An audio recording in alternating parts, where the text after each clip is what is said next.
Voilà, nous allons parler de magistrats, des candidats magistrats omis. Quid de ces candidats magistrats omis? Il y a ceux qui sont ici, qui ont fait pratiquement 3 ans Tout à fait. en attente, qui passent par les tests ou qui soient certainement réintégrés dans les systèmes. Mais il y a ceux-là qui n'ont pas passé par les tests, mais qui se retrouvent sur la liste. Alors, nous avions reçu un des candidats. Il va nous parler de sa situation. Bienvenue, Monsieur Michaud. Merci. Merci. Vous vous portez bien? Oui, Dieu fait grâce, on est bien portant. Bien portant. Ouais. Vous êtes de Kinshasa ou vous êtes de l'intérieur?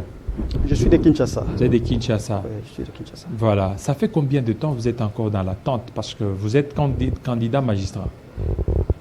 Ça fait bientôt 3 ans. 3 ans. Parce qu'on a eu à passer les tests au mois d'octobre 2022. Mhm. Après avoir passé les tests, on a satisfait. Et plusieurs d'entre nous ont été nommés sur les ordonnances 23071 et 23072 du 6 juin 2023. Ils ont été nommés magistrats civils et militaires. Mais pour la petite histoire, après la passation des tests, après avoir passé les tests, le Conseil supérieur de la magistrature a appelé tous les candidats qui avaient satisfait à venir passer les contrôles ici à Kinshasa. Nous sommes tous présentés. Moi, je suis de Kinshasa, comme je viens de dire. Mais parmi nous, il y a de ceux-là qui sont venus de l'intérieur. Et à notre grande surprise, lorsqu'il y aura ces ordonnances vont tomber, on a été écartés de ces ordonnances-là. On a passé les concours, nous sommes passés par les contrôles qui étaient physiques et qui étaient aussi... On a vérifié même nos documents académiques, nos parcours académiques étaient vérifiés. On était dans les bons. Mais à notre grande surprise, lorsqu'il y a eu des ordonnances, on a été omis. C'est un peu ça. Vous avez été omis. Oui. Et maintenant, vous n'êtes pas sur la liste de ceux qui devraient être récupérés pour 2025? Non. Faut d'emblée noter que le Conseil supérieur de la magistrature, en organisant les tests, avait retenu 2500 candidats qui avaient satisfait et 830 réservistes. Donc ça faisait 3300, 3300, 3200. 3300. Ouais. Donc, je suis dans un collectif de ceux qui étaient omis en 2023. Il y a ceux-là qui devaient être nommés, qui attendent jusqu'à présent l'ordonnance de leur nomination, qui tarde. Hein. Je ne suis pas venu pour cela. Donc, nous sommes dans 2 approches différentes. Donc, il y a 2 approches différentes. Voilà. Il y a ceux qui ont été omis et ceux qui attendent la nomination ou les ordonnances. Voilà. Alors, vous, sur base de quoi vous avez dit que vous avez été omis?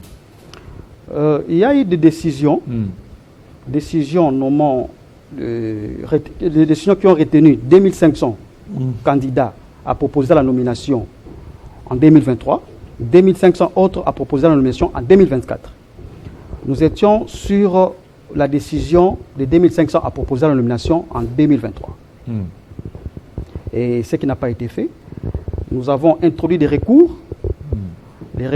auxquels nous n'avons qui n'ont jamais eu de suite. Oui, mais là, votre recours se base sur quoi? Est-ce que vous aviez suivi des listes, vous aviez vu vos noms, votre nom? Voilà. Vous aviez suivi? Oui. On a toutes les listes avec nous.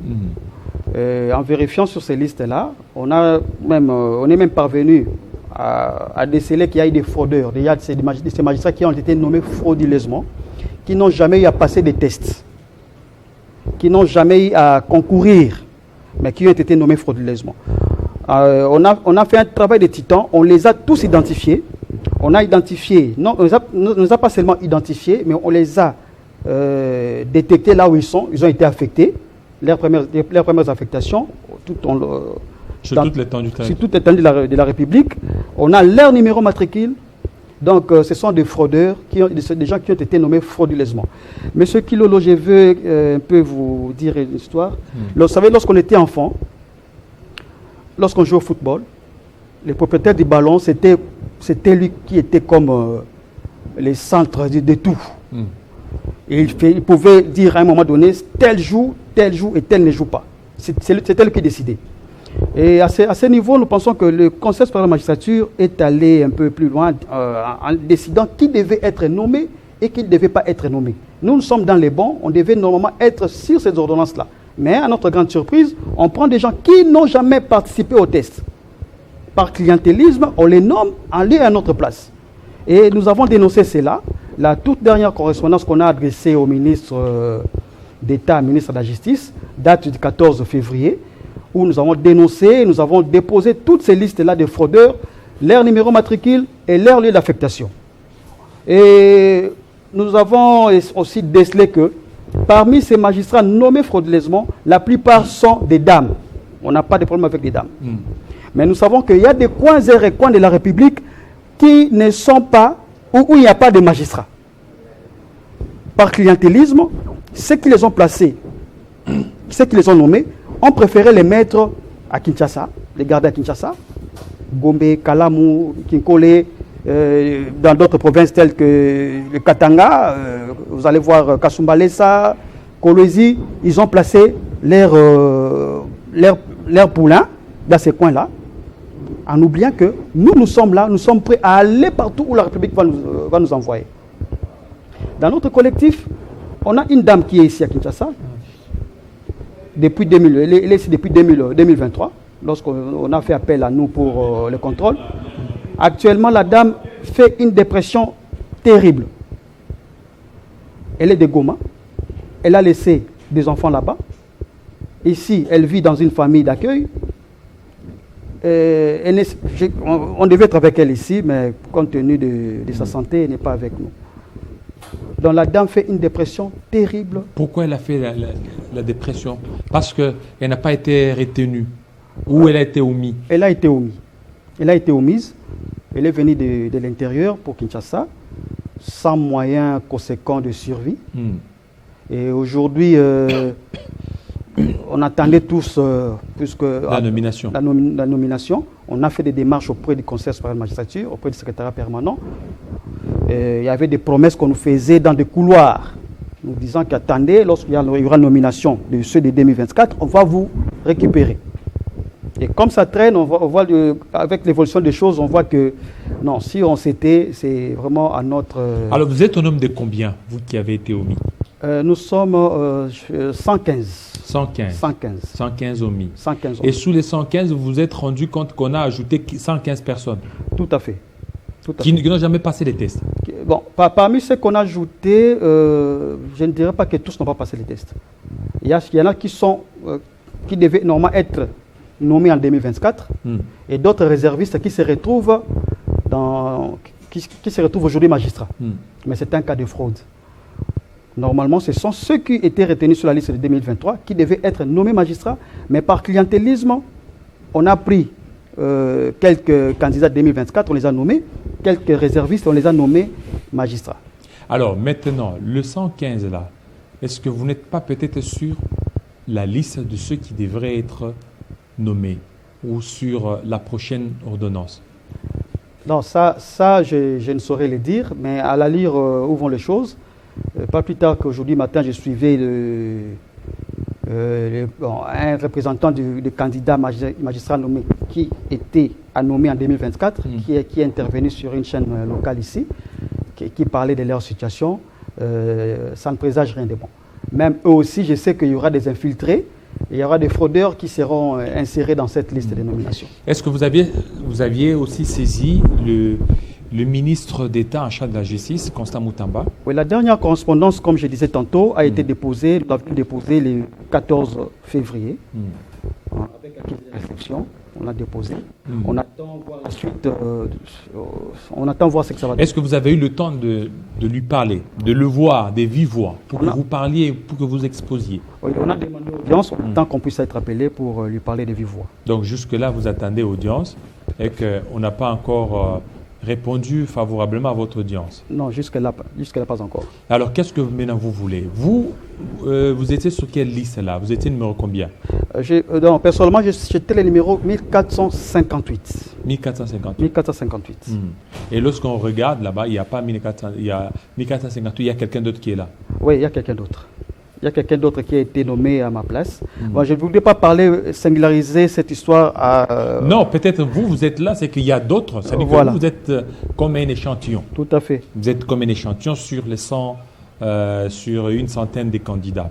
Alors, vous avez dit, vous étiez 1448. 1458. 1458. Voilà. Alors, 1458, quelqu'un d'autre a été nommé à votre place. Tout à fait.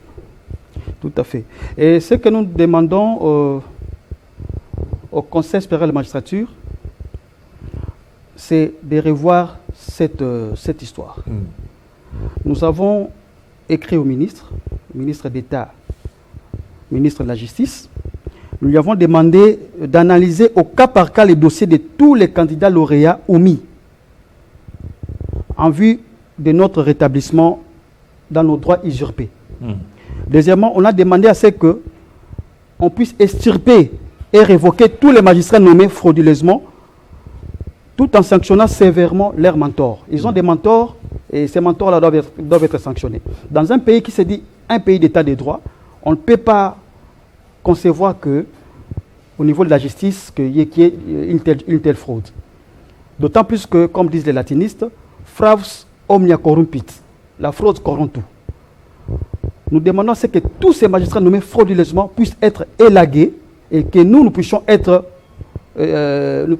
rétablis dans nos droits, usurpés. Voilà, merci beaucoup. Merci beaucoup, M. Michaud. C'est moi qui vous remercie. Voilà, surtout de votre passage. Merci. Continuez toujours à faire pression. C'est votre droit, constitutionnellement garanti. Tout à fait. Faites pression, saisissez, demandez encore l'audience auprès du ministre d'État en charge de la justice pour que vous alliez là-bas. Monsieur le ministre d'État en charge de la justice, voici un cas. Le cas de Monsieur Michaud. Il fait partie de ceux qui ont été omis. Plus d'une centaine de candidats magistrats omis. Il en fait partie. Il vous a adressé une correspondance ce 14 février. Ils attendent une suite favorable de votre part. Faites de manière en sorte qu'ils se retrouvent. Ils sont nombreux. Qui ont laissé leur famille, sont venus ici à Kinshasa. Ils demandent certainement qu'ils soient rétablis dans ce droit. Pas seulement ce cas ici, il y a aussi les cas de ceux qui devraient être nommés en 2024. J'ai reçu leurs revendications. L'argent était même sorti pour leur nomination, mais cet argent a été affecté à autre chose, pour l'amélioration des conditions des magistrats qui sont là. N'est-ce pas un autre cas aussi de détournement? Essayez de voir beaucoup plus cette situation pour ces magistrats. Ils ont passé les concours, ils ont réussi, ils attendent certainement d'être réaffectés. Ils sont prêts à aller partout, à aller à Ariwara, à aller à Boende. Ils sont prêts. Voilà. Je pense que le message est passé. On va parler de l'agression rwandaise. Quel est l'apport de l'Église? Tout de suite.